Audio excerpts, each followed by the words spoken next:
Hi అండి. సాంబార్ పొడి ఎలా తయారు చేయాలో చూపిస్తున్నాను చూడండి. నేను ఒక చిన్న గ్లాస్ తీసుకున్నానండి, అంటే మీడియం గ్లాసు. ఆ గ్లాస్ మొత్తం ధనియాలు తీసుకొని చక్కగా వేయించుకున్న తర్వాత ఆ గ్లాస్లో 2 స్పూన్లు తక్కువగా కందిపప్పు, అదే గ్లాస్తో 2 స్పూన్లు తగ్గించి కందిపప్పు తీసుకొని అది కూడా వేయించి పక్కకు పెట్టుకోవాలండి. ఎక్కడ ఆయిల్ అనేది వేయకూడదండి.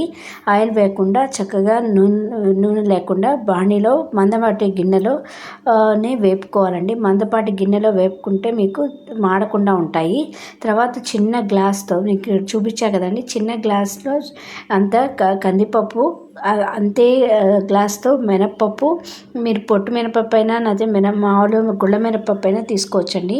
అది తర్వాత దాల్చిన చెక్క, 1 స్పూను బియ్యము, 1 స్పూను మిరియాల పొడి.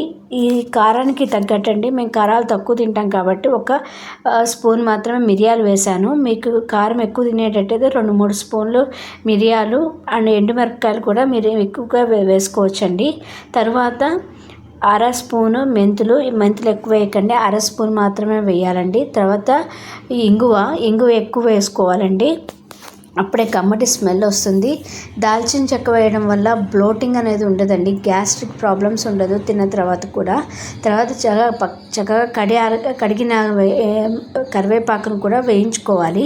తర్వాత ఎండుమిరపకాయలు వేయించుకోవాలి. అన్నీ వేయించుకున్నవి చల్లారిన తర్వాత మిక్సీ పట్టుకోవాలండి. మెత్తగా మిక్సీ పట్టే ముందు దానిలో కొంచెం పసుపు కూడా వేసి మిక్సీ పట్టుకుంటే ఇది మనకు నెలపాటు నిలవ ఉంటుందండి.